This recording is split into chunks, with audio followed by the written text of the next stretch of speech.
Losako bandeko ba bolingo yenge kieno bampangi ya luzolo. Moyo wetu bandeko wa Grand Kasai, jambo banduko apenzi. Totika ete mawe javi jimukulo a Kongo mongali. Nangila wamba ya la Kongo kita Kongo mungu baba. Onya shongo nyamu zinda. Njambi ampongo kwa tulendo. Ako kakoza na bino, pe mabota na bino, asengela kobeni sabino tina 15e génération. Ape sabino miso we sengeli komona makambo ezali koleka afongola bino matoi boko kakoyoka liloba ya bakoko oyo kobima na minoko ya bana ya bilaka oyo bango moko bakoko baponaka pona kosala mosala ya libération ya Congo. Liloba ya nzambe bomo ya seko oyo bakoko ekotikala libela na libela. Bandeko ba bolingo tokutani lisu vite fait poto sola mboka Congo. Parce que sika bozali bosengeli na koyeba ke mboka ezali na kokoso. Et kokoso wana ezali ko kende de pire en pire. Donc ezako s'empire, ezako koma lisusu mabe makasi koleka avant. Toyaka wana Kabila dégage, batu bakanisa rasoye ba dégager Kabila. Ba solution ba problème ya mboka Congo ezwami. To expliquaka clairement que problème ya mboka Congo ezali ba individu mais ezali problème moko systémique. Donc c'est tout un système qu'il faut faire tomber. Et système yango ezala besoin ya ba individu parce que sa machine moko eza construite pour na ko broyer nation Congo de fond en comble. Et musala wana ba impérialiste ba vrai occupant ya mboka Koko ba banda ko sala yango depuis 14e siècle ce qui est une version occidentale et depuis le 7e siècle ce qui est une version orientale. Na suite si ya ba assujettissement wana bomonaki na bandibu basalaka o babengaka traite transaérienne na bamindele basalaki o babengaka traite transatlantique, esclavagisme, déportation, ou ezalaki suivi na ba profanation, na ba spoliation, na ba expropriation, na ba esclavagisme. Donc ba komisaka ba koko na biso ba nyama. E bitumba wana to continuera ngoti lelo. O boza komona lelo na mboka Congo, ezali version ya métamorphose ya occupation ya empire na Congo. C'est-à-dire empire a comprenaki que po a continuer ko sala musala yako zoba Congo mani bantu, il fallait alata kazaka lokola biso. Yango naza koloba un livre nanga Bantocratie 2021 la révolte de l'esprit, ba avatar. C'est-à-dire bandeko tobotama papa moko mama moko, tobotama libota moko tozalaka na mboka moko to vivre ensemble, baza poso lokola biso, mais baza kosala makambu o eza toujours na avantage ya ba paya, na avantage ya ba occupant, o eza toujours na avantage ya impérialisme. Et bandeko wana boza komona bango dans la classe politique en premier lieu. Ensuite bomona bango na kati ya leadership baza na ba camp de concentration spirituelle, na ba institut de conditionnement, donc ba camp de concentration spirituelle wana eza ba église, ba mosquée, ba temple, ba synagogue, ba loge na bango ya ba science occulte na bango ba salaka. Ba institution de conditionnement eza ba ekolo batindaka bana ba kende ba université, esika pi baza kosala dévoration ya cerveau, donc baza ko manger peuple le cerveau de manière à ce que tant peuple azo bima na ba etonga wana peuple aza ko bima sans cerveau, congolais akoma sans esprit, congolais aza suna molimo te, aza lisuna moyo te, aza na âme te, congolais akoma lokola zombie moko bo atambola akipeleke se soki babwaki mupepeke na gauche ake na gauche, soki mupepeke na droite ake na droite. Nangonga o toza kosola no bandeko ba bolingo bozala koyeba ke na este ya Congo ba Rwandais ba kotela kibino lisusu. Ba Rwandais ba kotela kibino teke parce que baza koya kosala mino na bino ya kitoko bango balingaka to miso ya kitoko ba Congolais. Ils arrivent avec un seul objectif, c'est assujettir les Congolais. Ils arrivent avec un seul objectif, c'est-à-dire faire que les Congolais puissent avancer à plat ventre. Ils nous ont encerclés, ils nous étouffent là-dedans, en complicité avec la classe politique congolaise dans sa totalité, sans exception. Yangozo mon aba policiers sont incapables de dénoncer réellement ce qui se passe au Congo. tant que le peuple congolais a se prendre en charge, parce que le peuple congolais a comprendre que les agressions il y a Rwandais contre Bisso. Le peuple congolais a belé libozo ba machette, le peuple congolais a bandi ko luka Rwandais moko na moko esika azalaka. Bomoni ba leader d'opinion na ba komi ko ya koloba bino. Oh, bosala nengo na te xénophobie bona bwe. Bosala bongo teza mabe. Ça fait plus de 26 ans que nous dénonçons les génocides au Congo. Le monde n'en parle pas. Ça fait plus de 26 ans que nous avons plus de 12 millions de morts au Congo et des viols sur hommes, femmes, enfants, jeunes et vieux. Ça fait plus de 26 ans que tous les jours nous comptabilisons les morts au Congo, des massacres à ne plus en citer le nombre parce qu'ils ont tellement ébélé que ceux qui ont notanga moko na moko toye bali soute massacre ça mais place ni mais mukolo Congo mani a comprendre que ye moko nde akosiko la mboka na ye pour leader moko ta ko sala yango na place na bango moto moko te nzamba kotinda ya ko bikisa congolais na place à congolais mukolo wa bomoni ba leader na mno ba komi ko bima ba TV ba sabino botika discours wana boza ko pesa Kagame avantage ni baza ko pesa Kagame. Ça fait plus de 26 ans que nous sommes violés, nous sommes tués chez nous. Ça fait plus de 26 ans qu'on comptabilise plus de 12 millions de morts. Et là, nous avons touché les fonds. Donc tout ce que nous allons produire aujourd'hui, tout ce que nous allons faire aujourd'hui ne servira qu'à nous remonter vers les hauts. Voilà pourquoi dans cette vidéo, on a mobilisé le peuple congolais et Sika Bozali partout. Pour comprendre les problèmes, il y a Congo, les Zali Félix Tshilombo Bisekedi. Yé mouto signaka deal na ba Rwandais, na ba Ougandais. Yé mouto signaka deal na ba Kenyan, na ba Sud-Africain, na ba to ba komi État, communauté des États de l'Afrique de l'Ouest. Yé mouto signaka ba mikanda na Kagame, yé mouto signaka ba mikanda na Kabila. Bangonde mouto ba prolonger système ya occupation aux Mboka Congo. Voilà pourquoi na bande la mission na Binoke. Les problèmes n'étaient pas l'individu, les problèmes étaient tous les systèmes. Et système ya occupation aux Congo lelo, il faut bien comprendre que métamorphose ya occupation impérialiste na kati ya Congo, ezali ko se servir na ba proxys au bazali ba Rwandais na ba Ougandais, au ba déployer ba militaire na bango à partir ya mois d'octobre 1996 ba créa ki Alliance des forces démocratiques pour la libération du Congo soi-disant, AFDEL. Et système on a AFDEL tangoya qui militairement ils ont brisé la colonne vertébrale du système qui était avant, c'est-à-dire système ya Mobutu. Et na répéta kabino colonne vertébrale ya système ya Mboka. Et fan da kanakati ya armée. Ceux qui besoin na armée ou ils incapables ya ko défendre Mboka contre ba ennemi intérieur et extérieur. Besoin na armée te. Yango bomona ki AFDEL ou anton ba kota ki la première chose qu'ils ont faite, c'était de détruire les forces armées zaïroises. Batinda ba mkondi na bino bazalaka na bakende ba recyclage na kitona ba boma misusu bachela ba poison ba okufa après. Na 1998 ba créer le bino RCD Rwanda. Na 1998 ba créer le bino MLC Uganda.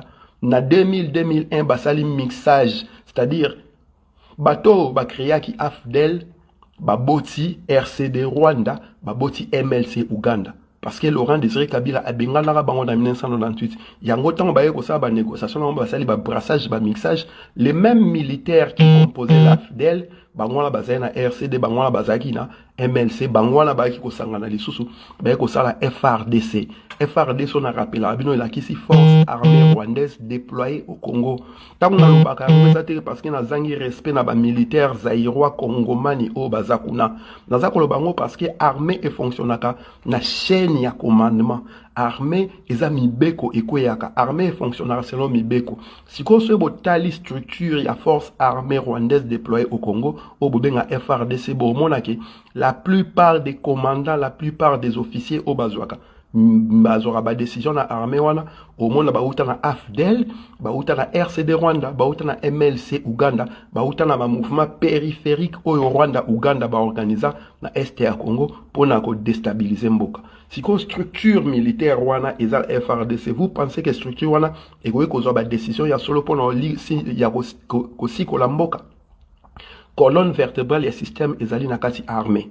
Loko la phase ekoya ki babuka e colonne vertébrale wana ba remplacer na système ya sika ya FRDC. Système wana nde ezabo konzi na mboka o Tshisekedi alobaka imperium. C'est-à-dire tu ne peux pas diriger un pays ce qui armée ezana yote, ce qui armée ezana sima na yote. bokanisaka te mpo bamilitaire baloba te bango nde balaka na bokonzi parce que baa na minduki e bato basimba minduki na Congo bomona ke eza bato na esino bauta na AFDEL, bauta na RCD Rwanda, bauta na MLC Uganda. Et tous ces gens-là, ils sont au service de Paul Kagame, ils sont au service de Museveni, ils sont au service des entités exogènes au Congo, des entités nocives et nuisibles au Congo qui ne travaillent pas pour l'intérêt de la nation Congo. Voilà pourquoi tu es que armée wana ezaya bisote parce que bazwaka mibeko libanda la preuve année tala nege M23 eza ko sakana na esprit na bango, tala nege M23 eza ko grignoter mikolo nyonso, tala nege M23 eza ko boma bato. Siko bino ba militaire zaïrois congomani ya solo o boza ba vrai patriote. Bokozwa exemple na Mali te, bokozwa exemple na Guinée te, parce que des vrais militaires lorsqu'ils sont sacrifiés, la première chose qu'ils font, c'est prendre les pouvoirs. Moi, ça la coup d'état zalité binomo ba zaïrois ya solo, ba vrai patriote militaire pour régulariser problème moi na mboka Congo. Chilombo n'est pas à votre service. Le Congo est agressé par les Rwandais. Bango moko balobiango ozo belele yango. Mais le long de tout cela, bafungoli sous la frontière na Rwanda. Comment se fait-il que vous êtes attaqué par un pays voisin? Relations diplomatiques ezali, ambassadeur na bango azali, et ba frontière na mno obo kanga qui brusquement, tout d'un coup bafungoli yango.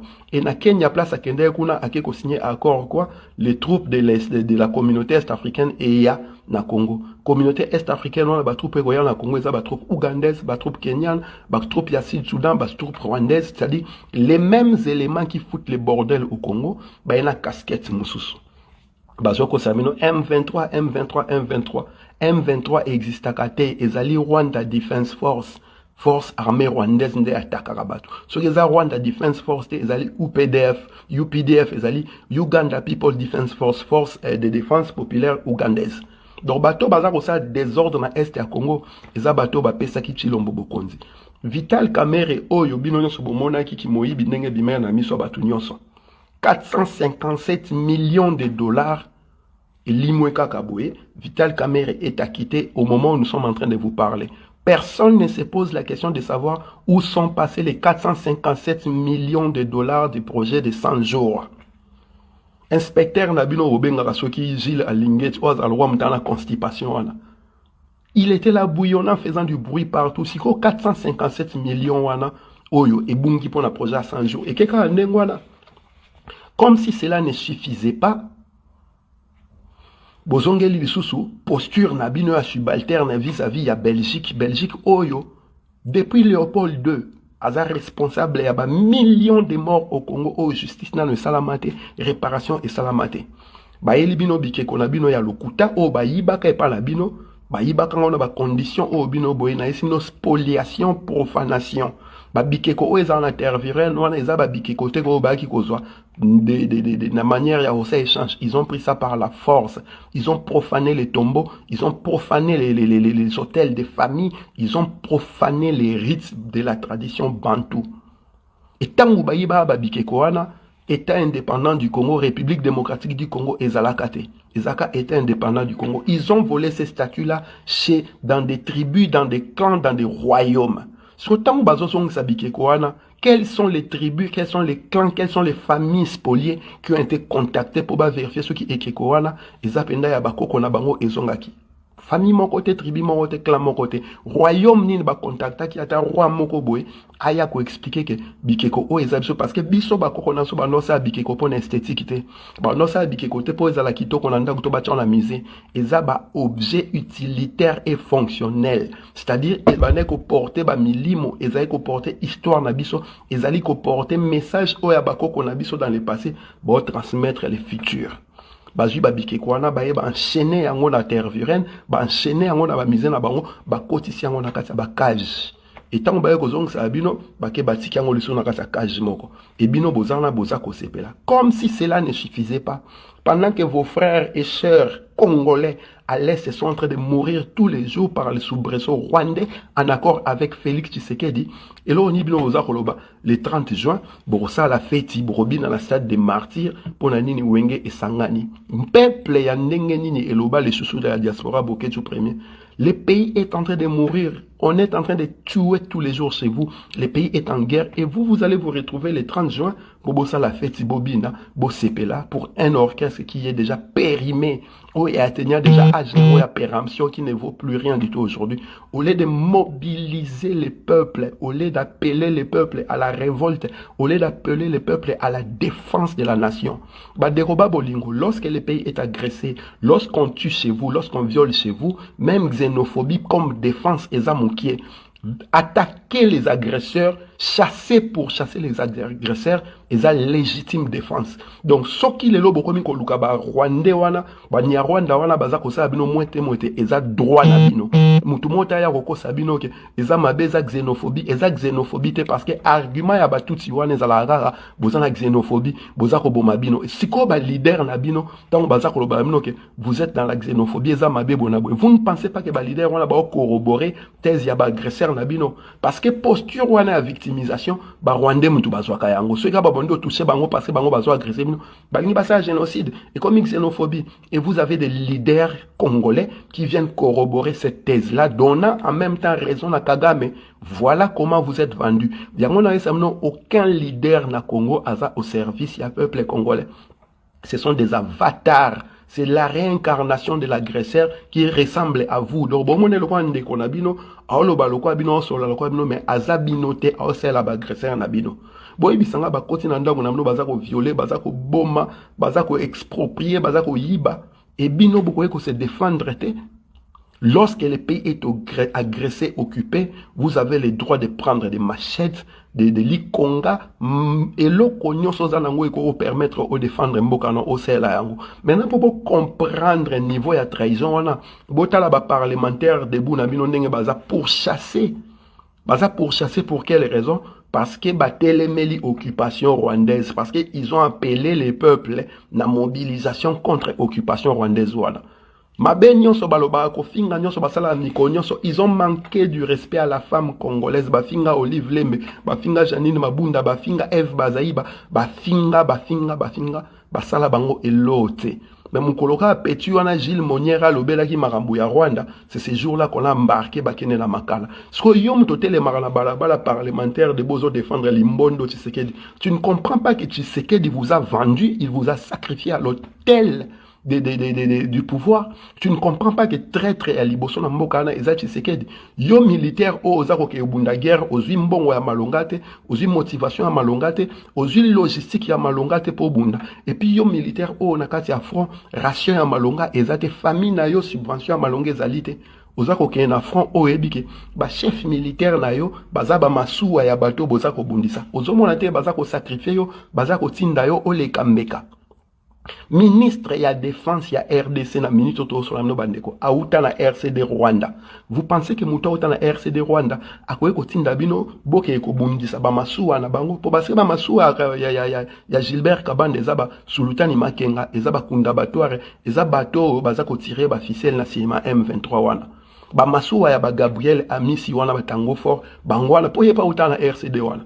So bino ba militaire bozoka ou exécuter ba ordre wana boke bunda bitumba. Vous ne pensez pas que vous allez servir de chair à canon, vous allez servir de prétexte pour n'a pas obliger mboka wana na négociation na ba Rwandais et faire revenir encore les Rwandais à nouveau. Ça fait plus de 26 ans que guerre wana ezali, vous n'avez pas compris le mécanisme au Paul Kagame na bandeko na ye o ba takarabiso ba utilisaka. M23 soit bo attaquer bango baki marana Rwanda.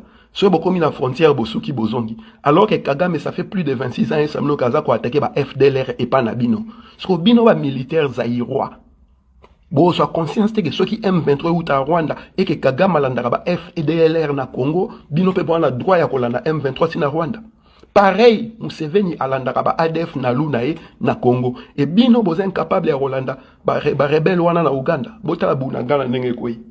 Botala routio ndenge zoko ya bazo poussa la maleme pendant ce temps ils sont en train de vous distraire na diplomatie moko boyeso bazo utiliser comme bonine. Alors ils ont diplomatie ya vente aux enchères ya mboka na bino. Et qui a vendu le pays aux enchères? C'est Tshisekedi Limbondo, mwana ya Malatana Etienne. Et bino Bozo comprendre le qu'on a tout ce que vous savez, c'est danser. Tout ce que vous aspirez, c'est à la fête, à faire la danse. Mboka neni boza na matanga bande ko na kufa. Bino les autres intéressés, bino boketa concert ya Wenge le 30 juin, au lieu de se mobiliser contre l'occupation, appeler les peuples à la défense parce que ba leader n'a pas incapable et ça nos vérité, il y a quoi appeler bino la libération, la mobilisation. Et ce travail-là, il faut qu'à bisoto à la rango pour comprendre, on souhaite le bien pour comprendre. Voilà pourquoi on a le baka haute fois que la classe politique congolaise, l'élite congolaise, l'intelligentsia congolaise, depuis 1960, il faut qu'on éradique bango méthodiquement et systématiquement.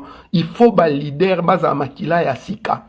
Makila o ezana ba tâche te ezana ba contentieux mon côté na histoire na peuple congolais et ba leader o bozana bango baza incapable de que c'est le Rwanda qui agresse le Congo et que les Congolais ont le devoir patriotique de défendre la terre de leurs ancêtres. Tous les moyens sont bons. Faites la chasse aux ennemis du Congo pour chasser bango même si nakata ya wese. Bolia bango eza droit nabino défense nabino. Aucun leader ne peut vous interdire de défendre la terre de vos ancêtres, surtout lorsque vous parlez de plus de 12 millions de morts, lorsque vous parlez d'un génocide que personne dans le monde ne veut reconnaître, que personne dans le monde ne veut parler. Vous devez vous lever. Et quand je dis vous devez vous lever, c'est-à-dire, net baobengi sabino le 30 juin, bokene la kamanyo la boke ebina, bola ki sabon que le pays n'est pas en état de faire la fête de danser. Le 30 juin, nous appelons au soulèvement populaire, nous appelons à la révolution populaire. Donc le 30 juin, il y a occasion ko sangana pour mettre sens dessus-dessous, pour faire tomber le pouvoir de Limbondo Tshisekedi et ses alliés rwandais qui vous dirigent, Bandekoba Bolingo. Boko Salaka a une mentalité à Rosa Moutou, Masoko Likolo, tout le temps, Kobina, Eza était indépendant des danseurs, Eza Mabele Abako, Konabiso, Tozali, Bantu, Congo. Nous avons le devoir de protéger la terre de nos ancêtres et nous avons le devoir de protéger la nation Congo. Où ils allaient composer dans la famille, dans la clan, dans la tribu, dans la ethnie, dans la population, on se base à occuper ma belle Vous ne pouvez pas accepter qu'un petit pays comme le Rwanda, un petit pays comme l'Ouganda, une petite communauté comme communauté des États de l'Afrique de l'Ouest, na Kenya, baka ko intime no ba ordre obino boko exécuter la kati ya mboka na bino. Et lorsque vous avez un dirigeant soi-disant président de la République qui accepte cette humiliation-là, vous devez comprendre que ces dirigeants-là travaillent pour les occupants. Ils ne travaillent pas pour les intérêts du peuple congolais. Voilà pourquoi nous appelons à la mobilisation générale, nous appelons à la révolte populaire, nous appelons au soulèvement populaire. Nous sommes dans la révolte de l'esprit. Et révolte de l'État sur le côté au comprendre que Mboka il faut défendre tous azimuts. Vous avez le droit de prendre des machettes, vous avez le droit aux abali konga, bambeli pona ko attaquer binemi ya Mboka esika bazali. Mutuma otaya ko pekisa bino lo ba bino za xénophobie bonabo. Mutuma otaya ko lo ba bino bozo pesa Kagame raison. Kagame azako se victimiser en faisant du mal. C'est-à-dire azako boma, so bino bo répliquer comme ko le la bazo ni boma ngai. Alors que bino nde boza ko kufa. Et lorsque vous avez des leaders qui viennent vous dire botika ko sala ngo parce que bo pesa Kagame raison, il faut comprendre que les leaders ont le même service, n'a pas patron ya Kagame. Voilà comment ils sont en train d'endormir le peuple. Voilà pourquoi nous devons être les leaders que nous voulons pour le Congo. Bokansate que Moutoumoko boye manituto homme providentiellement oyo big sabino parce que comme on est bana parce que tambola mokilomba te mto big sa Congo ezali yo naye kuna oboza kotalangai. Il faut to sala musala ya libération en Congo et musala ya libération en Congo moko na moko il faut sala yango na conscience ya leadership o azali na yango pona mboka et leadership individuel ya moko na moko soto sangisi yango et pesa biso 100 millions de leaders. Et surtout on a 100 millions de leaders. Mutumoto yoko sabino botika makambo wana na bandeli lisusu ba Rwandais wana na ba M23 ba Nyarwana ba Nyamulenge tous les jours ils tuent vos frères et sœurs.